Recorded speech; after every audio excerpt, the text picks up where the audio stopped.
آمنوا اتقوا الله وقولوا قولا سديدا يصلح لكم أعمالكم ويغفر لكم ذنوبكم ومن يطع الله ورسوله فقد فاز فوزا عظيما. أما بعد فإن خير الحديث كتاب الله وخير الهدي هدي محمد صلى الله عليه وسلم وشر الأمور محدثاتها وكل محدثة بدعة وكل بدعة ضلالة وكل ضلالة في النار. أما بعد رب اشرح لي صدري ويسر لي أمري واحلل عقدة من لساني يفقهوا قولي. اللهم رب زدني علما اللهم رب زدني علما اللهم رب زدني علما. ربنا تقبل منا إنك أنت السميع العليم. يا حي يا قيوم برحمتك أستغيث وأصلح لي شأني كله ولا تكلني إلى نفسي طرفة عين أبدا. اللهم لا سهل إلا ما جعلته سهلا وأنت تجعل الحزن سهلا إذا شئت. بے شک تمام تعریف اکیلے اللہ وحدہ لا شریک کے لیے سزاوار ہے. ہم اس کی حمد بیان کرتے ہیں، مجھ سے مدد طلب کرتے ہیں، مجھ سے توبہ کرتے ہیں، مجھ سے مغفرت طلب کرتے ہیں. ہم اللہ رب العالمین کی ایسی حمد بیان کرتے ہیں جو مکمل مسلسل مستدھار ہو، اور اس کی یقین بعد دیگر نازل ہونے والی نعمتوں کا شکر ادا کرتے ہیں، ایسا شکر جس میں مسلسل اضافہ ہوتا رہے. اور بے پناہ درود و سلام اللہ کے نبی صلی اللہ علیہ وسلم اور آپ کے اصحاب پر. اللهم صل على محمد وعلى ال محمد كما صليت على ابراهيم وعلى ال ابراهيم انك حميد مجيد. اللهم بارك على محمد وعلى ال محمد كما باركت على ابراهيم وعلى ال ابراهيم انك حميد مجيد. حاضرین جمعہ، میرے دینی ملی اسلامی بھائیوں، پردہ نشین خواتین حضرات اور میری ماں و بہنوں، آج کے خطاب کا عنوان وہی گزشتہ خطبات والا کہ دنیا اس زمانے کا سب سے بڑا عظیم فتنہ کتاب و سنت کو اپنی فہم و سمجھ سے سمجھنا، منہج سلف کو چھوڑ دینا، منہج سلف سے محروم ہو جانا. اعوذ باللہ من الشیطان الرجیم. بسم اللہ الرحمن الرحیم. تبارک الذی بیدہ الملک وہو علی کل شیء قدیر. اور بڑی بابرکت ہے وہ ذات جس کے ہاتھ میں ہر چیز کی بادشاہت ہے اور وہ ہر چیز پر قادر ہے. الذی خلق الموت والحیاۃ لیبلوکم ایکم احسن عملا وہو العزیز الغفور. اور جس نے زندگی اور موت کو پیدا کیا تاکہ تمہیں آزمائے کہ تم میں کون اچھی عمل کرنے والے ہے، اور وہ بہت زبردست، خوب زبردست اور خوب بخشنے والا ہے. الذی خلق سبع سماوات طباقا ما تری فی خلق الرحمن من تفاوت فارجع البصر هل تری من فطور. اور اللہ رب العالمین نے پے در پہ 7 آسمان بنائے. تو اے انسان ذرا نظر دوڑا، دیکھ تو صحیح کہ کیا تو اس میں کوئی کمی، کوئی رخنا، کوئی عیب نظر آتا ہے، کوئی دکھتا ہے تجھے؟ اللہ رب العالمین کی تخلیق پر ایمان نہیں رکھنے والے عقل پسند لوگوں کو اللہ رب العالمین چیلنج کر رہا ہے.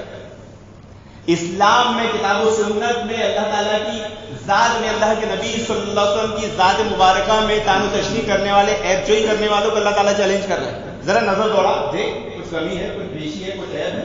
ثم الذی خلق سبع سماوات طباقا ما تری فی خلق الرحمن من تفاوت فارجع البصر هل تری من فطور ثم ارجع البصر کرتین ینقلب الیک البصر خاسئا وهو حسیر. پھر نظر دوڑا اور دیکھ کیا اس میں کوئی کمی، کوئی رخنا، کوئی عیب تجھے نظر آتا ہے؟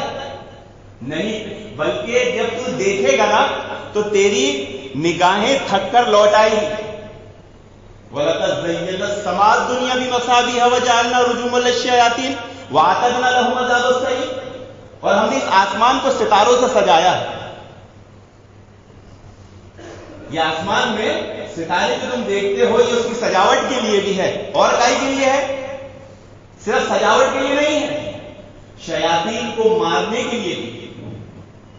اور تمہارے لیے بڑا عذاب تیار ہے. جو لوگ اس کو نہیں مانتے، ایمان نہیں رکھتے، ان کے لیے کیا ہے؟ بڑا عذاب تیار ہے. وَلِلَّذِينَ كَفَرُوا بِرَبِّهِمْ عَذَابُ جَهَنَّمَ وَبِئْسَ الْمَصِيرُ. کہ جو اپنے رب کو نہیں جائے تو ایمان نہیں لاتے، اس کا انکار کرتے، ان کے لیے دردناک عذاب تیار ہے. اذا القوا فيها سمعوا لها شهيقا وهي تفور اور کیسا عذاب؟ جہنم کا عذاب.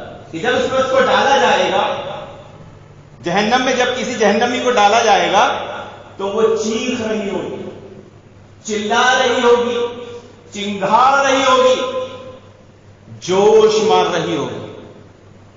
تکاد تمیز من الغیظ کلما القی فیہا فوج سألہم خزنتہا الم یاتکم نذیر. غیظ و غضب کے مارے، شدت کے مارے پھٹی جا رہی ہوگی. تو جہنم کے داروغہ جب کسی گروہ کو، کسی گروہ کو، ان کے کسی فوج کو، گروہ کو جہنم میں ڈالا جا رہا ہوگا، تو جہنم کے داروغہ سے پوچھیں گے کہ تمہارے پاس کوئی خبردار کرنے والا نہیں آیا تھا، کوئی ڈرانے والا نہیں آیا تھا؟ تو کیا کہیں گے؟ قالوا بلا قد جاءنا نذیر فکذبنا وقلنا ما نزل اللہ من شیء ان انتم الا فی ضلال کبیر. ہاں آیا تھا، بے شک آیا تھا، ڈرانے والا آیا تھا، خبردار کرنے والا آیا تھا، لیکن ہم نے اس کی تکذیب کی، ہم نے اس کو جھٹلایا. اور کیا کہہ دیا؟ اللہ تعالیٰ نے تم پہ کوئی چیز نازل نہیں کی، بلکہ تم گمراہی میں پڑے ہو، خود گمراہ ہیں. لیکن کہہ کس کو رہے؟ جو خبردار کر رہا ہے، جو ڈرا ہے. وقالوا لو كنا نسمع او نعقل ما كنا في اصحاب السعير. کہیں گے کاش ہم سنتے اور سمجھتے ہوتے تو آج جہنمیوں میں نہیں ہوتے. فاعترفوا بذنبهم فسحقا لاصحاب السعير. اور جب وہ اپنے گناہوں کا اقرار کر لیں گے، پھٹکار ہے دوزخیوں کا. ان الذين يخشون ربهم بالغیب لهم مغفرة واجر کبیر. اور جو لوگ اپنے پروردگار پر بن دیکھے ایمان رکھتے ہیں، ان کے لیے بڑا ثواب ہے، بڑا اجر ہے.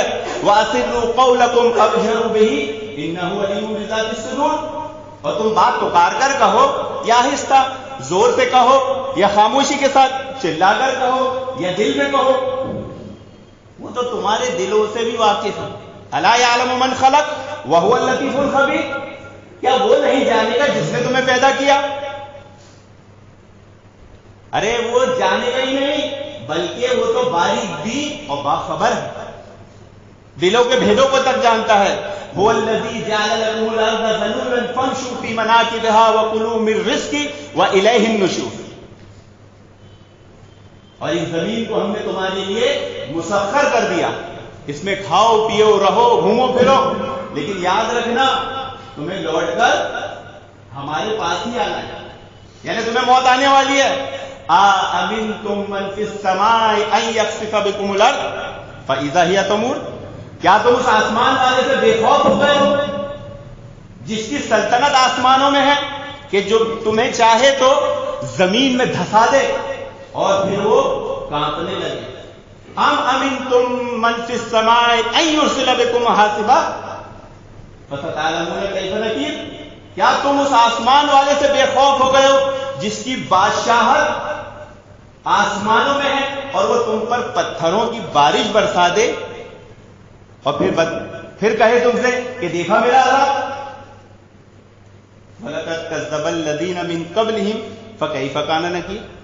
اور انہوں نے اس سے پہلے بھی جھٹلائے تھے، یہی نہیں جھٹلانے والے ہیں، اس سے پہلے بھی جو قومیں آئی ہے انہوں نے بھی جھٹلایا ہے. تو دیکھو کہ ان کے ساتھ کیا ہوا. عبرت کے لیے ان کے ساتھ اللہ رب العالمین نے کیسا معاملہ کیا ہے، کیسے کیسے عذاب بھیجا ہے.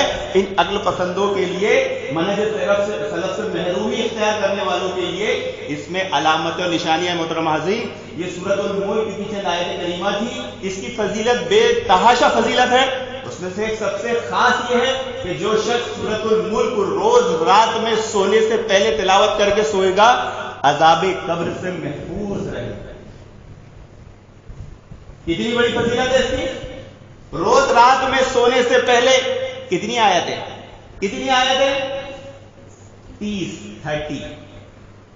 30 آیتیں ہیں بس. اور ترجمے کے ساتھ اگر آپ یاد کر لیں یا ترجمے کے ساتھ یا ترجمہ یاد کر لیں، عبارت یاد کرنا مشکل ہے، ترجمہ یاد کر لیں، لیکن جب عبارت پڑھیں گے ترجمہ ذہن میں رہے گا. کیونکہ اس میں کیا ہے، اس میں مسلمان کے لیے بنیادی عقیدہ بیان کیا گیا، توحید بیان کی گئی ہے، رسالت بیان کی گئی ہے، آخرت کے اس بات کی دلیلیں ہیں کہ آخرت میں قیامت آنے والی ہے. اور کیا ہے، جنت اور جہنم کے حالات ہیں. اور اس میں ایک مزید بات یہ ہے کہ اللہ کے نبی صلی اللہ علیہ وسلم جب دعوت و تبلیغ کا کام کر رہے تھے تو اللہ تعالیٰ نے ان کو تسلی دی. ایسے ہر اہل حدیث دعوت و تبلیغ کا کام کرتا ہے. کوئی اہل حدیث ایسا ہے جو دعوت و تبلیغ کا کام نہیں کرتا؟ ہر اہل حدیث میں تڑپ ہوتی ہے کہ ہر بندہ کتاب و سنت والا ہو جائے. وہ اپنی استطاعت، اپنی طاقت، اپنی قوت، اپنی صلاحیتوں کے مطابق، موقع محل کے مطابق برابر کوشش کرتا ہے، لیکن اسے کڑوی باتیں سننے کو ملتی ہیں، تانے تشنے سننے کو ملتے ہیں، مخالفت سننے کو ملتی ہے. اللہ کے نبی کو بھی ملی تھی تو اللہ تعالیٰ نے تسلی دی ہے اللہ کے نبی صلی اللہ علیہ وسلم کو. تو ہمیں بھی ذہن نشین رکھنا چاہیے، منہج سلف سیکھنا چاہیے کہ اس فیلڈ میں آئے ہیں، جب منہج اہل حدیث قبول کیے ہیں تو ہمیں پکی پکائے منصوبہ کھچڑیاں حلوے نہیں ملیں گے، سجے سجائے محل تخت و تاج نہیں ملیں گے. کیا ملے گی؟ تکلیفیں، آزمائش. تو اس خطبے کو سننے سے پہلے ایک اصول یاد رکھے، ایک بات کو اچھی طرح ذہن نشین کر لے کہ جب کتاب و سنت پر ایمان ہوگا تو ایک مسلمان کبھی بھی یہ نہیں کہے گا کہ ایسا ہوگا، بلکہ کیا کہے گا؟ ایسا ہو چکا ہے. محمد رسول اللہ صلی اللہ علیہ وسلم نے فرما دیا، ہو چکا ہے. یہی منہج سلف ہے. ہوگا یہ منہج سلف نہیں. پہلا مسئلہ، پہلا اصول اس خطبے کو سننے کے وقت آپ کو کیا یاد رکھنا ہے؟ ایسا ہوگا نہیں، ایسا ہو چکا ہے. ابھی باتیں گزری تھی کہ اللہ کے نبی صلی اللہ علیہ وسلم نے فرمایا تھا قال لا تقوم الساعة حتى يحضر الفرات عن جبل من ذهب يقتتل الناس عليه فيقتل من كل 199 ويقول كل رجل منهم لعلي اكون انا الذي انجو. قیامت قائم نہیں ہوگی یہاں تک کہ دریائے فرات سے سونے کا پہاڑ ظاہر نہ ہو جائے، اور اس پر لڑنے میں 100 میں سے 99 لوگ مارے جائیں گے. ایک بچے گا. جو بچے گا یا ہر شخص لڑتے وقت یہ سوچے گا کہ کاش میں بچ جاؤں، سونے کا مالک بن جاؤں. تو سونے کا پہاڑ اگر ہمارے زمانے میں نکل آئے تو ہم کیا کریں گے؟ اگر آج کے دور میں وہ پہاڑ ظاہر ہو جائے تو ہماری ذمہ داری کیا ہوگی؟ ہمیں کیا کرنا ہے؟ لیکن جب تک منہج سلف نہیں معلوم ہوگا، کتاب و سنت کو منہج سلف کے فہم سے نہیں سمجھیں گے، اگر ابھی دریائے فرات کو سونے کا پہاڑ ظاہر ہو جائے گا تو ہم کیا کریں گے؟ فتنوں میں پڑ جائیں گے. ہم نے حدیث کیا سنی تھی کہ لوگ لڑتے ہوئے 100 میں سے 99 مارے جائیں گے، یعنی ہمیں لڑنا نہیں ہے. اتنی بات سیکھ گئے تھے، اتنی سمجھ میں آ گئی کہ اگر سونے کا پہاڑ نکل گیا تو ہم کوشش یہ کریں گے کہ ہم اس لڑائی میں شامل نہ ہو. ہم کوشش کیا کریں گے کہ اس لڑائی میں شامل نہ ہو. لیکن بنا لڑے اگر وہ پہاڑ ملنے لگ جائے ہمیں تو پھر لیں گے کہ نہیں؟ بھائی حدیث میں ہے کہ 100 لوگ لڑیں گے، 99 مر جائیں گے، ایک بچے گا. تو ہم تو لڑنے والے نہیں ہیں نا. تو اگر وہ بنا لڑے ملے گا تو کیا کریں گے؟ تو وہ لینا نہیں ہے. حدیث میں کیا آتا ہے؟ اگر تمہیں وہ ملنے لگے تو لینا نہیں ہے.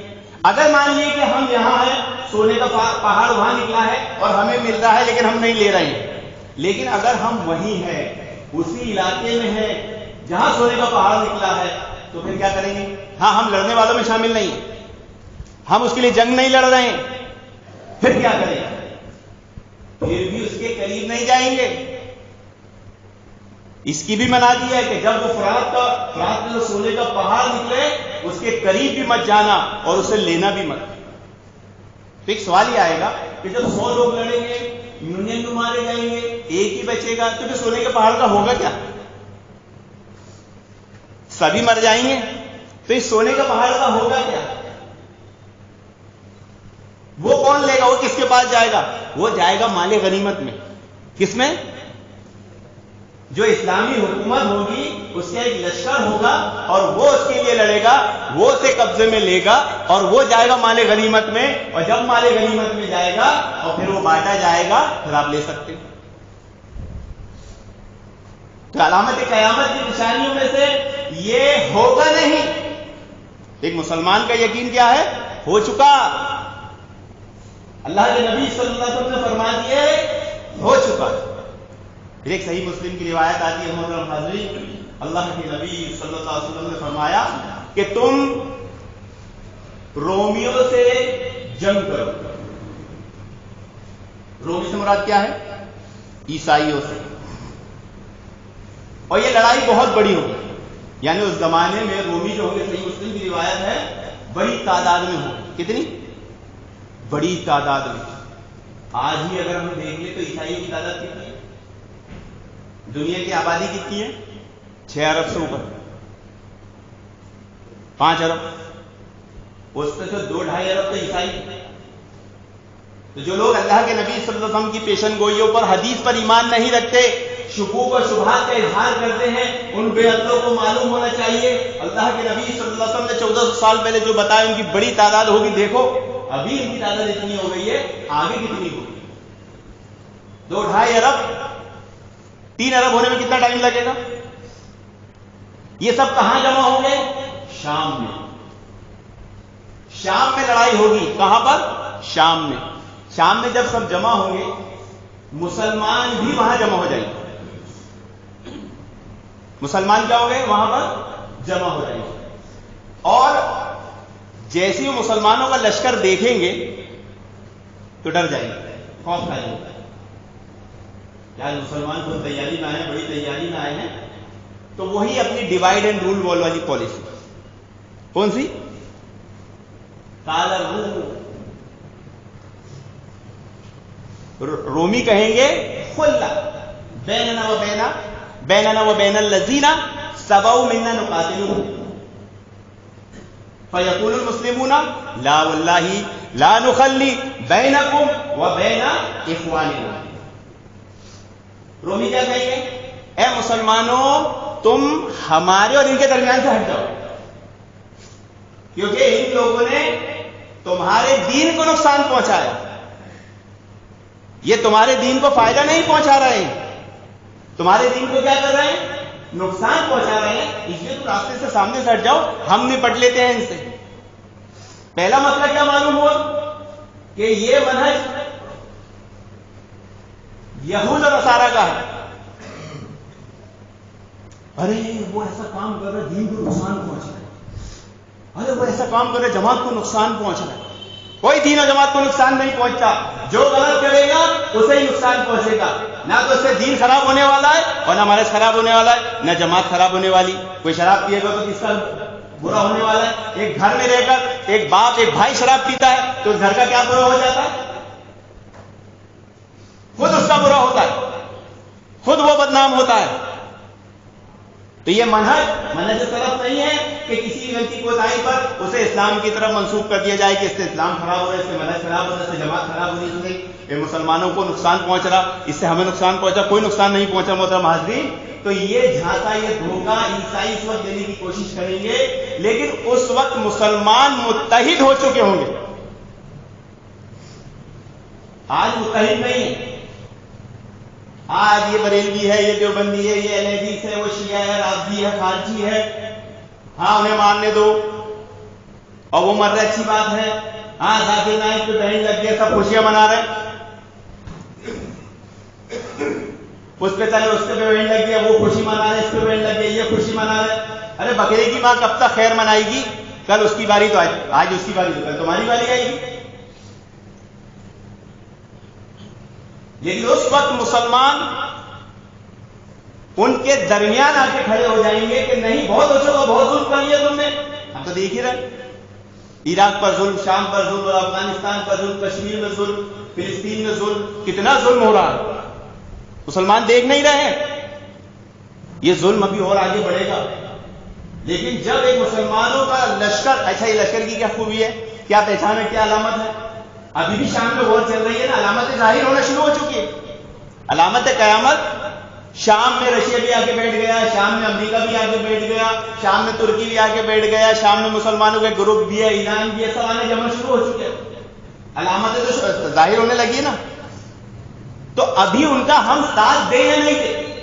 ابھی کیسے پتا چلے گا کہ شام والے حق پر ہے یا نہیں ہے؟ ابھی سر دستیاب ابھی سردست مسئلہ اسلام اور رومیوں کا نہیں، ابھی اخوانیت کا مسئلہ ہے، ابھی فتنہ برپا ہوا ہے۔ فتنوں کے زمانے میں ہمارا کیا کردار، کیا ہمارا طرز عمل ہونا چاہیے، یہ ہمیں سیکھنا ہے، اور یہ آج انشاءاللہ خود میں بتایا جائے گا۔ اور یہ منہج سلف نہیں ہوگا تو آپ فتنوں سے بچ نہیں سکتے، آپ فتنوں میں مبتلا ہو جائیں گے۔ تو وہ لشکر جو شام میں لڑے گا، اس کی علامت، اس کی پہچان یہ ہوگی، اس پہ حق ہونے کی دلیل یہ ہوگی کہ وہ لشکر اس دنیا کے سب سے اچھے لوگوں کا لشکر ہوگا، جو مدینہ سے نکل کر جائے گا۔ کہاں سے نکل کے جائے گا؟ مدینہ سے نکل کر جائے گا۔ آج جو شام میں لڑائی ہو رہی ہے، اس میں جو لوگ لڑ رہے ہیں رومیوں کے خلاف، یہود و نصارہ کے خلاف، عیسائیوں کے خلاف، کیا وہ عرب کے لوگ ہیں؟ عرب اس میں پارٹیسپیٹ نہیں کر رہا ہے، بلکہ وہ شام کی حکومت شیعہ رافضیوں کی حکومت تھی، جس کا تختہ پلٹ اخوانیوں نے کی۔ یہ فتنہ ہے۔ اور پھر جب آدمی کسی حکومت کے خلاف ایکشن لیتا ہے، اور حکومت جب اس کے خلاف ایکشن لیتی ہے، تو وہ بہت زبردست اور بہت خطرناک ایکشن ہوتا ہے۔ حکومت جب کسی کے خلاف ایکشن لیتی ہے نا، تو اس کا انجام صرف قتل و خون غارت گری ہوتا ہے۔ اور جب آپ کے پاس وہ طاقت، وہ استطاعت نہیں ہے، آپ حکومت کے خلاف آواز بلند نہیں کر سکتے، اور حکومت کے خلاف آواز بلند کرنا یہ منہج سلف ہے ہی نہیں۔ اس کی وجہ سے وہاں اتنی خون ریزی، قتل و غارت گری ہو رہی ہے۔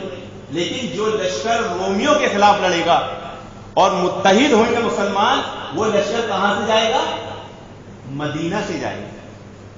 اور ان کے بیچ میں آ جائے گا، نہیں بہت ہو گیا، بہت مان لیے تم نے، بہت یہ رافضی ہے، خارجی ہے، اخوانی ہے، یہ اہل حدیث ہے، یہ بریلوی ہے، دیوبندی ہے، یہ وہ ہے، بول بول کے تم نے بہت قتل کر لیے، بہت مسلمانوں کو ہلاک کر دیے، مار دیے، اب نہیں ہونے دیں گے، اب نہیں ہونے دیں گے۔ اور یہ منہج سلف ہے۔ آپسی اختلافات اس امت میں ہوں گے۔ اللہ کے نبی نے 3 دعائیں کی، 2 اللہ رب العالمین نے قبول کر لی۔ آج کی امت کو میں ایک بھی عذاب میں ہلاک نہیں کروں گا، اور اس پہ قحط نازل نہیں کروں گا کہ بھوک سے مر جائیں، اور ایسا ظالم بادشاہ اس پر وہ نہیں کروں گا کہ جو انہیں پورا ختم کر دے۔ ہاں، لیکن یہ اختلاف کریں گے، قیامت تک ایک دوسرے کے خلاف یہ اختلاف کرتے رہیں گے، ایک دوسرے کو قتل بھی کرتے رہیں گے، ایک دوسرے کو قیدی بھی بنائیں گے۔ زبانی اختلاف نہیں ہوگا، جنگیں ہوگی، ایک دوسرے کو مارا جائے گا اور قیدی بھی بنایا جائے گا۔ آج اسی کے اختلاف کا نتیجہ ہے۔ لیکن اس وقت مسلمان متحد ہو جائیں گے۔ دیکھیے حضرت علی حضرت معاویہ کے درمیان معرکہ چل رہا ہے، لڑائی چل رہی ہے، صفین کا مسئلہ ہو رہا ہے، جنگ چل رہی ہے۔ جب عیسائیوں نے موقع دیکھا کہ مسلمان تو آپس میں لڑ رہے، آؤ یہ موقع اچھا ہے ان کے خلاف کارروائی کرنے کا۔ جیسے حضرت معاویہ کو پتا چلا کہ عیسائی اس سازش میں، اس پلاننگ میں ہے، حضرت معاویہ نے عیسائی کو خط لکھا ہے، رومی کتے، اگر تو اپنی حرکتوں سے باز نہیں آیا نا، تو میں میرا بھائی علی مل کر دونوں تجھے ماریں گے۔ ہمارا اختلاف اپنی جگہ ہے، اس کا فائدہ دشمن نہیں اٹھانا چاہیے، اور اگر اس کا فائدہ دشمن اٹھا رہا ہے تو آپ منہج سلف پر نہیں، آپ نے منہج سلف سیکھا سمجھا نہیں ہے۔ وہ ایسی خون ریزہ جنگ ہوگی، ایسی خون ریز جنگ ہوگی، ایسی قتل و غارت گری ہوگی کہ اس لشکر میں لڑنے والوں میں سے جو بھاگے گا پیٹ پھیر کے، اللہ رب العالمین اس کو کبھی معاف نہیں کرے، وہ جنت میں نہیں جائے گا۔ اور جو اس معرکے میں، اس جنگ میں شہید ہو جائے گا، وہ سب سے بہترین شہداء میں سے ہوگا اللہ تعالیٰ کی نظر میں۔ اور جو اس میں فتح پائیں گے، جیت جائیں گے، اس زمانے کے غازی ہوں گے، ان کے تعلق سے وہ کبھی فتنوں میں مبتلا نہیں ہوں گے۔ دجال کا فتنہ بھی آ جائے گا نا، تو وہ اس میں مبتلا نہیں ہوں گے۔ تو معلوم کیا ہوا کہ وہ لشکر امام مہدی کا ہی لشکر ہوگا۔ امام مہدی کے ساتھ وہی لوگ ہوں گے، بنو تمیم والے، اور بھی لوگ ہوں گے، لیکن بنو تمیم کا قبیلہ خاص ہوگا اس میں، جو جیتنے کے بعد، فتح کرنے کے بعد کیا کریں گے؟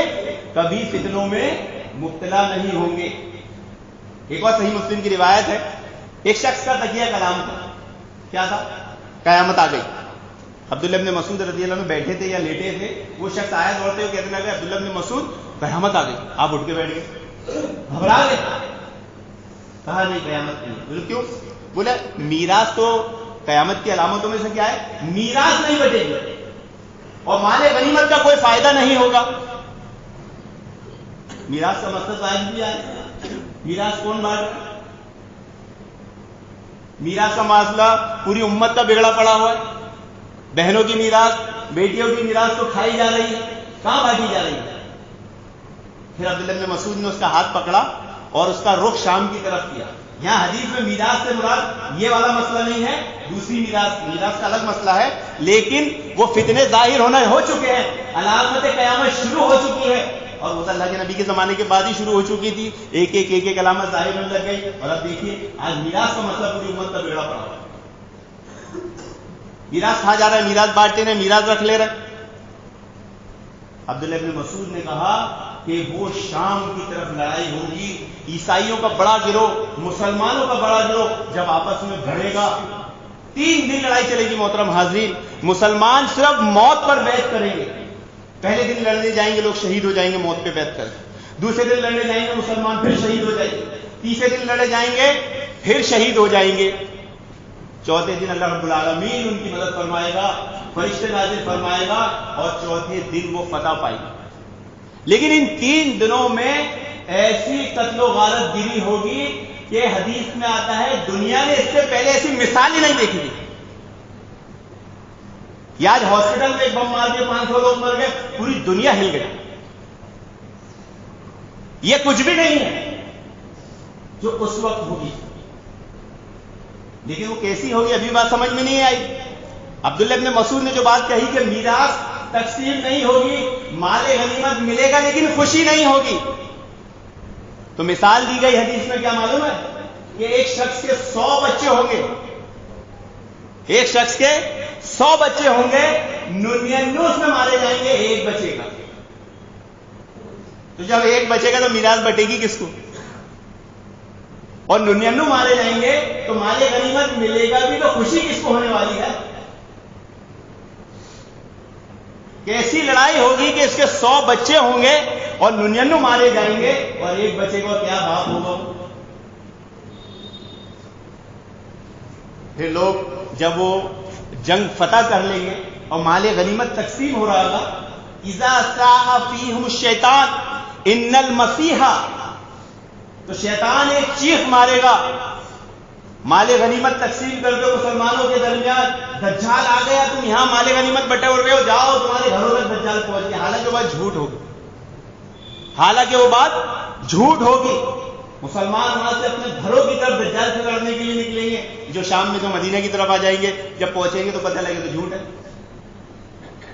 یہ بات جھوٹ بولتی. پھر واپس شام کی طرف جائیں گے. جب وہ شام میں واپس پہنچیں گے, اصل میں جب دجال ظاہر ہوگا, دجال کی صورت میں ظاہر ہوگا صرف غصے کی حالت ہوگا. اور اسے غصہ کیوں آئے گا, کب آئے گا؟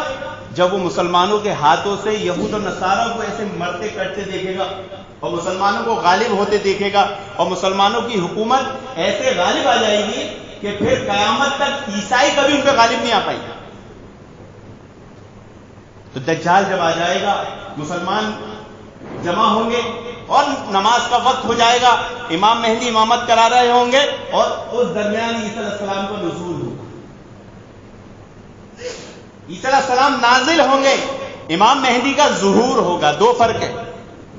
امام عیسیٰ علیہ السلام آسمان سے نازل ہوں گے اور امام مہدی ظاہر ہوں گے. یعنی امام مہدی پیدا ہو چکے ہوں گے لیکن لوگوں کو معلوم نہیں ہوگا, اپنے آپ کو ظاہر نہیں کریں گے, اپنے آپ کو چھپا کر رکھیں گے. تو امام مہدی کا ظہور ہوگا اور عیسیٰ علیہ السلام نازل ہوں گے. پھر عیسیٰ علیہ السلام اس لشکر کو لے کر دجال کو مارنے جائیں گے, اور دجال کو کیا اگر وہ نہیں بھی مارتے تو کیا ہوتا؟ دجال عیسیٰ السلام کو دیکھ کر ہی مر جائے گا, پگھل جائے گا. لیکن چونکہ اللہ رب العالمین کو دکھانا رہے گا اپنے مسلمان بندوں کے دلوں کو تسکین سکون دینے کے لیے, عیسیٰ علیہ السلام کے اس تیر سے دجال کو قتل کیا جائے گا اور وہ خون مسلمانوں کو دکھائے گا. یہ فتنوں کا زمانہ ہے, فتنوں کے زمانے میں کیسے سروائیو کرنا ہے، کیسے رہنا ہے، اس پر منہج سلف ایک مسلمان کو معلوم ہونا چاہیے۔ محترم حاضرین، صحیح مسلم کی روایت میں آتا ہے کہ جو شخص بیٹھا ہے وہ کھڑے رہنے والے سے بہتر ہے۔ عنقریب ایسا زمانہ آئے گا جب فتنے عام ہوں گے۔ جو شخص بیٹھا ہے وہ کھڑے رہنے والے سے بہتر ہے، جو کھڑا ہے وہ دوڑنے والے سے بہتر ہے، جو کھڑا ہے وہ چلنے والے سے بہتر ہے، جو چلنے والا ہے وہ دوڑنے والے سے بہتر ہے۔ اور جس نے فتنوں میں جھانکا، فتنے اس کو اوندھا کر دیں گے۔ تو فتنوں کے زمانے میں تم کوئی جائے پناہ ڈھونڈو تو اس میں پناہ لے لینا، فتنوں میں انوالو مت ہونا۔ اگر تم نے فتنوں میں جھانکے، فتنہ تم نے برپا نہیں کیے، فتنہ تو کسی اور نے برپا کیا، اگر تم نے اس پہ جھانکنے کی کوشش کیا، دیکھو میں دیکھتا ہوں کیا ہو رہا ہے کیا نہیں ہو رہا ہے، وہ تمہیں اوندھا کر دیں گے۔ تو صحابہ اکرام کا طرز عمل کیا تھا کہ فتنوں کے زمانے میں وہ اپنے آپ کو چھپا لیا کرتے تھے۔ ابو سعید خدری رضی اللہ عنہ نے کیا کیے تھے کہ جب امیر المومنین یزید کی خلافت تھی، جب مکہ کا واقعہ ہوا، حرہ کا واقعہ ہوا، تو انہوں نے اپنے آپ کو غار میں چھپا لیا تھا۔ کہاں پر؟ ایک غار میں لے آ کے اپنے آپ کو بند کر لیا تھا۔ تو ظالموں نے پھیلا دیا کیا، دیکھو یزید تمہاری فوج کے دشمن وہاں چھپا ہوا، یزید کی فوج چلی گئی وہاں اور جا کے ان کو پکڑ لی قتل کرنے کے لیے، لیکن ایک فوجی نے پہچان لیا یہ تو ابو سعید خدری ہے۔ تو پھر انہیں کہا ہمارے لیے دعا کیجیے، ابو سعید خدری نے ان کے لیے برکت کی دعا کی۔ لیکن فتنوں کے زمانے میں کیا کرتے تھے، اپنے آپ کو چھپاتے تھے، ظاہر نہیں کرتے تھے۔ جب مکہ کا محاصرہ ہوا، عبداللہ ابن مسعود مکہ میں چھپ گئے، یزید کی فوج نے مکہ کو گھیر لیا، تب بھی لوگوں نے یہی سمجھا کہ آخر زمانے میں ایک شخص ہمارے خاندان سے کیا کرے گا، بیت اللہ میں پناہ لے گا اور اس کو ایک لشکر آ کر گھیر لے گا۔ تو اس زمانے میں بھی لوگوں نے یہ سمجھا تھا کہ یزید کی فوجی تو لشکر نہیں،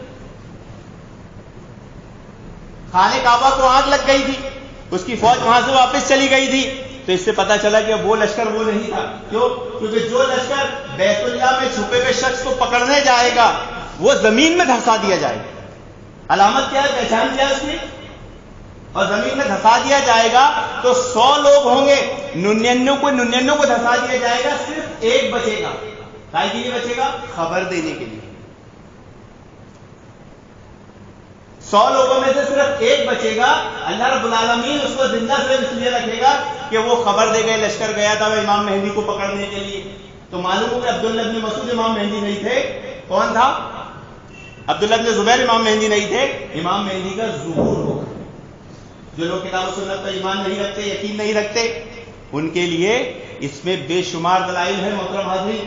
اور فتنوں کے زمانے میں ہمیں کیسے رہنا ہے، صحیح مسلم کی روایت ہے، حضرت جندب رضی اللہ عنہ بیان فرماتے ہیں کہ ایک شخص کو میں نے دیکھا، یہ اس وقت کا واقعہ ہے کہ حضرت عثمان نے سعید بن عاص رضی اللہ عنہ کو کوفہ کا عامل مقرر کیا۔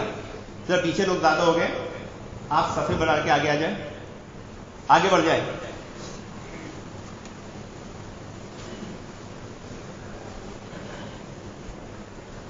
حضرت عثمان نے سعید بن عاص رضی اللہ عنہ کو کوفہ کا عامل بنا کے مقرر کیا۔ کوفیوں نے کیا کیا؟ کوفیوں کی خصلت کیا ہے؟ کوفی فطرت کیا ہے؟ حکام پر اعتراض کرنا، امیروں پر اعتراض کرنا، حاکموں میں کیڑے نکالنا، امام خطیب پر اعتراض کرنا، یہ کوفی خصلت ہے۔ حضرت جندب رضی اللہ عنہ بیان فرماتے ہیں کہ جب یہ واقعہ ہوا کہ سعید بن عاص رضی اللہ عنہ کو حضرت عثمان نے کوفہ کا عامل بنا کر بھیجا، کوفی جمع ہو گئے۔ دیکھیے صحابی ہیں سعید بن عاص رضی اللہ عنہ، کوفی ان کے خلاف جمع ہو گئے، ہم ان کو عامل نہیں مانیں گے۔ صحابی کے خلاف جب وہ کر سکتے ہیں تو میں اور آپ کیا چیز ہے؟ ہم ان کو عامل نہیں مانیں گے، ہمیں ابو موسیٰ اشعری رضی اللہ عنہ چاہیے۔ سب جمع ہو گئے، یعنی وہ ایسا موقع بن گیا کہ کہ حضرت جندب رضی اللہ عنہ بیان فرماتے ہیں کہ میں نے کہا کہ آج یہاں خون ریز لڑائی ہوگی. تو ایک شخص وہاں بیٹھا ہوا تھا, اس نے کہا نہیں ہوگی. میں نے پھر کہا نہیں ہوگی. جب کسی کوئی بات رد کرتا ہے تو کہ نہیں ہوگی, تو انہوں نے بھی کہا نہیں ہوگی. بولا اللہ کی قسم ہوگی؟ تو بولا اللہ کی قسم نہیں ہوگی. بولا ہرگز ہرگز ہوگی. بولا ہرگز ہرگز نہیں ہوگی. بحث و مباحثہ ہونے لگا دو صحابیوں کے درمیان. انہیں نہیں معلوم کہ حضرت حذیفہ ہے, حضرت جندب کو نہیں معلوم کہ حضرت حذیفہ ہے. پبلک بیٹھی تھی, وہ بھیڑ میں ایک طرف بیٹھے تھے. آپ نے ایسے کہا, سرسری طور پر ان پر نظر پڑی, دھیان نہیں دی. پھر حضرت حذیفہ نے کہا میں نے اللہ کے نبی صلی اللہ علیہ وسلم سے سنا ہے, اللہ کے نبی سے سنا ہے. تو حضرت جندب کہتے ہیں کہ آج کے دن تم میرے سب سے بدترین ساتھی ہیں, کہ میں تمہارے خلاف بول رہا ہوں, یعنی حدیث رسول کے خلاف بول رہا ہوں, اور تم مجھے روک نہیں رہے, مجھے ٹوک نہیں رہے ہو, مجھے منع نہیں کر رہے ہو. آج کے دن تم میرے سب سے بدترین ساتھی ہیں. لیکن انہیں معلوم تھا حضرت حذیفہ ہے نا, منہج سلف کے خلاف کوئی کرے, آپ اسے روکے نہیں, اسے ٹوکے نہیں, اس کے ساتھی بن جائیں. یہ کون سا منہج سلف ہے؟ یہ کون سا صحابہ کا طریقہ ہے؟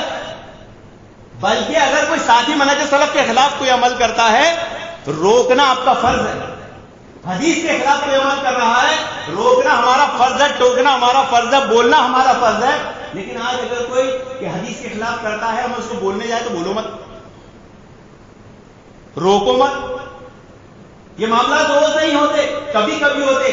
جس دن یہ معاملہ ہوگا آپ کو اس دن روکنا ہے, ٹوکنا ہے, بولنا ہے, ورنہ آپ اس دن کے اس کے سب سے بدترین ساتھی, بدترین دوست ہے.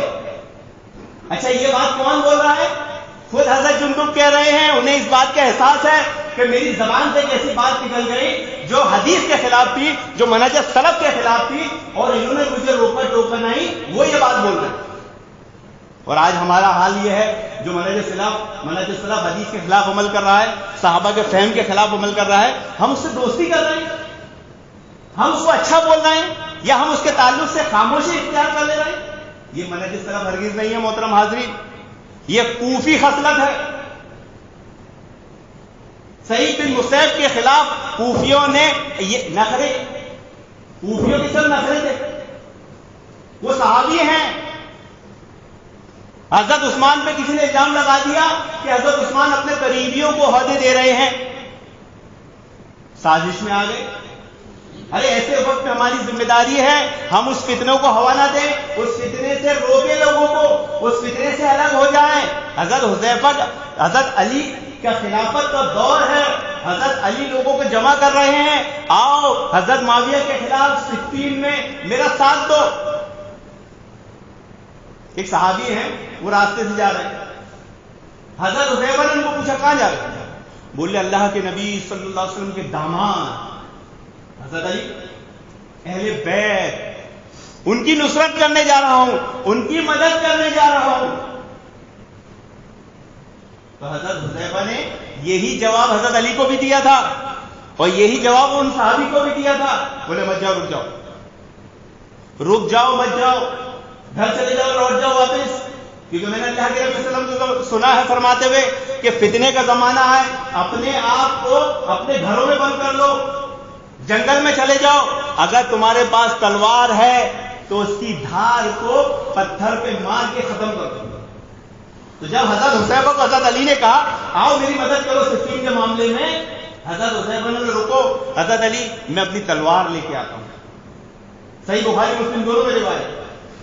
اور اندر گئے اور لکڑی کی تلوار نکال کے لائے. کہ فتنوں کے زمانے میں فتنوں کا ساتھ نہیں دیا جاتا, ان سے اپنے کو دور کیا جاتا ہے. صرف دور نہیں کیا جائے گا, ان کو روکا بھی جائے گا, ان کو ٹوکا بھی جائے گا, ان کو بولا بھی جائے گا. وہ ابھی ایک اٹھا تھا نا کہ میں حضرت معاویہ کے زمانے میں ہوتا تو تلوار نکال لیتا. ابھی اس سے تلوار نہیں اٹھ رہی, ابھی لوگوں سے بات نہیں کر پا رہا, سامنے آ کر تھوڑی دیر کا مناظرہ نہیں کر پا رہا.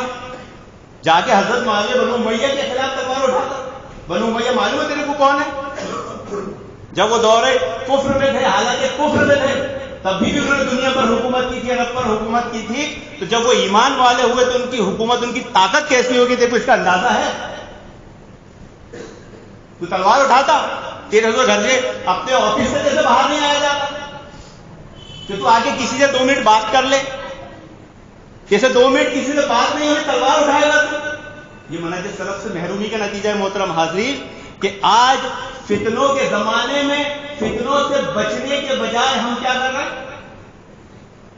فتنوں کے ساتھ انوالومنٹ لے رہے ہیں. جو فتنوں میں جھانکے گا اوندھا ہو جائے گا، اوندھا. یعنی رسول صلی اللہ علیہ وسلم نے فرما دیا وہ ہوگا نہیں، ہو چکا.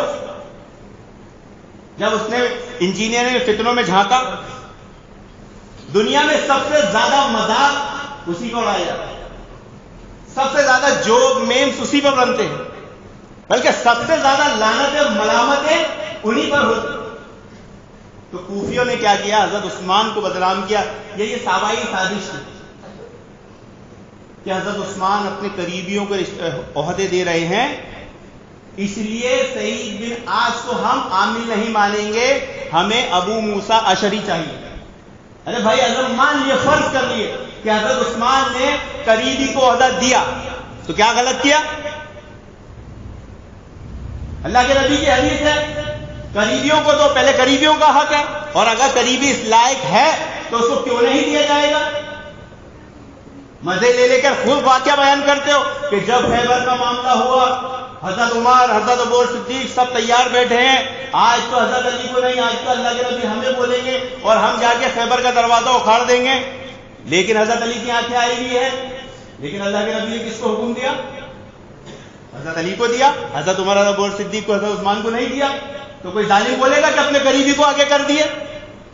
اگر قریبی اس لائق ہے اسے عہدہ دیا جانا چاہیے، اسے وہ چیز جس کا وہ حقدار ہے دیا جانا چاہیے. اس میں کیا ہے؟ یہی منہج سلف ہے. لیکن اس پر اعتراض کرنا یہ کوفی خصلت ہے، یہ کوفیوں کا طرز عمل ہے. وہ صحابی رسول سعید بن عاص رضی اللہ عنہ کو انہوں نے نہیں بخشا، آپ اور میں کیا چیز ہے؟ تو ایسے فتنوں کے زمانے میں ہمارا طرز عمل یہ ہونا چاہیے کہ ہم ان فتنوں سے پہلے تو دور رہیں اور پھر ان فتنوں پر ان کو آگاہ بھی کریں، تنبیہ بھی کریں. ورنہ اگر آپ نے ان فتنوں کا ساتھ دیا، آپ لکھ لیجئے آپ کو وہ فتنے اوندھا کر دیں گے، اور اوندھا کر نہیں دیں گے، آپ اوندھا ہو گئے. کیونکہ پیارے رسول صلی اللہ علیہ وسلم کی ایک اور حدیث ہے، ہر آنے والا زمانہ گزرے زمانے سے بدتر ہوگا. جو نیا زمانہ آئے گا وہ پچھلے زمانے سے بدتر ہوگا. تو کوئی یہ نہ سمجھے کہ یہ زمانہ اتنا ہے اس سے اچھا ہو جائے گا، بہت بڑی غلط فہمی ہے. وہ فتنوں میں جھانکنے کی کوشش کر رہا ہے، وہ فتنوں میں پڑھنے کی کوشش کر رہا ہے. حضرت عثمان نے کوفیوں کی بات مان لی. ایک مسئلہ یہ بھی آئے گا کہ جب کوفی نے کیسے، ایک بار حضرت عمر کے زمانے میں ایک کوفی نے سعد بن ابی وقاص کے بارے میں بول دیا، یہ نماز صحیح نہیں پڑھاتے، یہ جہاد نہیں کرتے، یہ مال غنیمت نہیں دیتے. یہ کوفی خصلت ہے، چغلی کرنا، غیبت کرنا، بلا وجہ کے بہتان الزام لگانا. پھر آپ نے حدیث سنی ہوگی، انہیں بددعا کی، تینوں بددعائیں اس کو لگ گئی. حضرت عمر نے ان کو معزول کر دیا تھا، لیکن تحقیق کی، سعد بن ابی وقاص اس تحقیق میں صحیح پائے گئے، ان کے الزام جھوٹے تھے، آپ صحیح تھے، کوفی غلط تھے. تو کوفیوں کی خصلت وہیں ختم نہیں ہوئی، انہوں نے صحیح پھر آپ کو بھی الزام لگا دیا، ہم ان کو عامل نہیں مانیں گے. ارے بھائی تیرا حق ہی نہیں ہے، یہ تیرا حق ہے کیا؟ اللہ کے نبی صلی اللہ علیہ وسلم کی حدیث ہے، جب بادشاہ کوئی حکم دے، خلیفہ کوئی حکم دے، اسے مانو، اس کی اطاعت کرو، اور اگر وہ کہیں غلطی کرتا ہے اس کی اصلاح کرو، اور اگر پھر بھی نہیں مانتا تو صبر کرو. پھر اللہ کے نبی نے فرمایا جو اپنے امیر، خلیفہ، بادشاہ کی نہ مانے اس پر اللہ کی لعنت، فرشتوں کی لعنت، تمام لعنت کرنے والوں کی لعنت. تو جس پر لعنت ہو رہی ہو وہ اوندھا نہیں ہوگا، وہ فتنوں میں جھانکے گا تو اوندھا نہیں ہوگا. فتنوں کے زمانے میں ہمارا طرز عمل، فتنوں سے ہم کو دور رہنا ہے، فتنوں سے. حضرت عثمان نے کیا کیا؟ کوفیوں کی اس بات کو مان لیا. انہوں نے کہا سعید بن عاص نہیں چاہیے، ابو موسیٰ اشعری چاہیے، اتنے لوگ جمع ہو گئے. میں نے شروع میں بتایا تھا نا کہ سنت رسول پر، حدیث پر کیسا یقین ہونا چاہیے کہ ہوگا نہیں، ہو چکا. یہ دو صحابہ میں جو مکالمہ چل رہا تھا نا، حضرت جندب کہہ رہے ہیں، حضرت حذیفہ کہہ رہے ہیں نہیں ہوگا، بولے نہیں ہوگا، ہوگا نہیں ہوگا، ہوگا نہیں ہوگا. یہ حدیث رسول پہ یقین ہے حضرت حذیفہ کا کہ اللہ کے نبی نے کہہ دیا ہے ایسا ہوگا، لیکن اس کی علامت یہ نہیں ہے جو حضرت جندب بتا رہا ہے. یہ کب ہوگا؟ یہ حضرت عثمان کی شہادت کے بعد ہوگا. یہ خون ریز لڑائی کب ہوگی؟ یہ حضرت عثمان کی شہادت کے بعد ہوگی، اور حضرت عثمان کی شہادت کے بعد ہوئی تو حضرت عثمان نے کوفیوں کی بات مان لی. تو ایک مسئلہ کیا پتہ چلا کہ اگر ہم فتنے کو ہوا دینے کے لیے، فتنے کو ختم کرنے کے لیے کسی چیز کو مان بھی لیں اور یہ سمجھ لیں کہ فتنہ ختم ہو جائے گا، فتنہ ختم نہیں ہوتا. کیونکہ فتنی پھر کیا سوچتے ہیں کہ ان کی ایک بات مان لی گئی تو آگے بھی مانی جائے گی، اور آپ پھر دیکھتے ہیں کہ انہیں کوفیوں نے، انہیں باغیوں نے حضرت عثمان کے سامنے شرط رکھ دی کہ اب جس گھر میں آپ رہتے ہو وہ بھی چھوڑو، جس گھر میں آپ رہتے ہو اس سے نکلو، یہ گھر آپ کا نہیں ہے، آپ نے قبضہ کر لیا. اور پھر اس نرم دلی کا یہ انجام ہوا کہ اسی گھر میں حضرت عثمان شہید کر دیے گئے. لیکن حضرت عثمان کی اس میں کوئی غلطی نہیں، یہ آزمائش ہے. اللہ رب العالمین آپ کو بھی آزما رہا ہے. اللہ رب العالمین ساری زندگی لوگوں کو آزماتا ہے. دجال آئے گا تب بھی آزمائش ہوگی، دجال نہیں آیا آپ کی آزمائش ابھی بھی چالو ہوتا ہے. فتنوں کا زمانہ ابھی بھی ہے، آپ کی آزمائش ہر دور میں ہوگی. تو اللہ رب العالمین آپ کو آزما رہا ہے. ان کی بھی صحابہ کی بھی آزمائش تھی، لیکن اس دور میں غلطی ان لوگوں کی تھی جنہوں نے کوفیوں کا ساتھ دیا، جو اس فتنے میں ان کے ساتھ ہو گئے. تو فتنے کے زمانے میں اپنے آپ کو فتنوں سے دور رکھنا ہے. فتنے کے زمانے میں فتنے میں جھانکنا نہیں ہے. فتنے کے زمانے میں فتنوں کا ساتھ نہیں دینا ہے، بلکہ ان سے دور رہتے ہوئے ان کو روکنا بھی ہے، ان کو سمجھانا بھی ہے. یہی منہج سلف ہے. اللہ رب العالمین سے دعا ہے کہ اللہ رب العالمین ہمیں کتاب و سنت کو منہج سلف کے مطابق سمجھنے کی توفیق عطا فرمائے. آمین یا رب العالمین.